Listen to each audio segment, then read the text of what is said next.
10 വയസ്സുള്ളപ്പോൾ മുതലാണ് എനിക്ക് ബൈബിൾ വായിക്കണമെന്ന് ആഗ്രഹം തുടങ്ങുന്നത്. ഓരോ വർഷത്തിൻ്റെ ആദ്യത്തിലും തീരുമാനമെടുക്കും, ഇപ്രാവശ്യം ബൈബിൾ വായിച്ച് തീർക്കാമെന്ന്. ഇങ്ങനെ തീരുമാനമെടുത്തെടുത്ത് ഒരിക്കലും അത് നടക്കാറില്ല.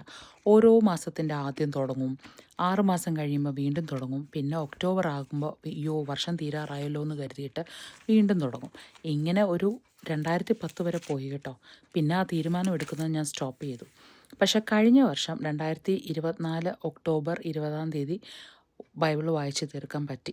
ഈ താഴെ Frieda read the entire Bible എന്നെൻ്റെ കുഞ്ഞാ എഴുതിയിരിക്കുന്നത് കേട്ടോ. ഓ വല്ലാത്തൊരു സന്തോഷമായിരുന്നു. എൻ്റെ വീട്ടിലാണെങ്കിൽ മമ്മി ഒരു 20-25 തവണയിൽ ഇപ്പോൾ ബൈബിൾ വായിച്ച് തീർത്തിട്ടുണ്ടാവും.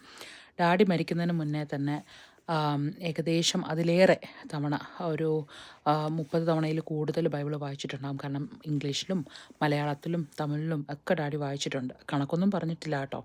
ഡാഡി വായിക്കുന്നത് കാണുമ്പോൾ ശരിക്കും സങ്കടം തോന്നാറുണ്ടായിരുന്നു. കാരണം അവസാനം കാഴ്ചയൊക്കെ പോയി ലെൻസും കണ്ണാടിയൊക്കെ വെച്ച് ഡാഡി കഷ്ടപ്പെട്ടിരുന്നു വായിക്കുന്നത് കാണുമ്പോൾ നമുക്ക് കാഴ്ച ഉണ്ടായിട്ടും നമ്മൾ ഈ ഒരു എഫേർട്ട് എടുക്കുന്നില്ലല്ലോ എന്ന് എനിക്ക് ഒരുപാട് ഗിൽറ്റി ഫീലിംഗ് തോന്നിയിട്ടുണ്ട്.